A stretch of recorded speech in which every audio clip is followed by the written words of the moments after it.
Hello বন্ধুরা, কেমন আছো তোমরা সবাই? তো এই মুহূর্তে স্টাফ সিলেকশন কমিশন অর্থাৎ এসএসসির তরফ থেকে কতগুলি এক্সাম ডেট আর কি পরিবর্তন করা হয়েছে। তো নতুন এক্সাম ডেট কি হয়েছে সেটাই আজকের ভিডিওটিতে দেখব। তো শুরুতেই তোমরা এসএসসির অফিসিয়াল ওয়েবসাইটটিতে আসার পর কিছুটা নিচের দিকে নামবে এবং এখানে যে নোটিশ বোর্ড বলে যে সেকশনটি রয়েছে এখানে আসবে এবং এখানে তোমরা দেখতে পাবে 7ই জুন একটি নোটিশ প্রকাশিত হয়েছিল শিডিউল অফ এক্সামিনেশন বলে।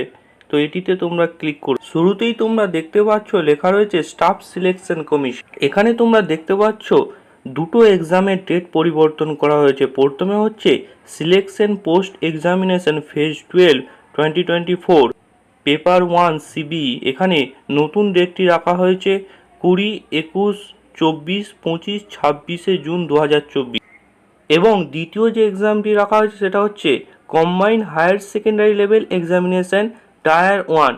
এখানে নতুন ডেটটি রাখা হয়েছে 1st, 2nd, 3rd, 4th, 5th, 8th, 9th, 10th and 11 July 2024 এবং 2 নম্বরে একটি গুরুত্বপূর্ণ পয়েন্টে বলা হচ্ছে the schedule of sub inspector in Delhi police and central arm police force examination 2024 paper 1 will remain the same, that is 27 to 29 June 2024 অর্থাৎ sub inspector in Delhi police এবং central arm police force যে এক্সামিনেশনের যে ডেটটা রাখা হয়েছিল সেটা কিন্তু একই থাকছে, সেটা চেঞ্জ হচ্ছে না। এরকমই পরীক্ষা সংক্রান্ত ভিডিও পেতে চাইলে আমাদের চ্যানেলটি সাবস্ক্রাইব করুন এবং ভিডিওটিকে লাইক করুন এবং শেয়ার করুন।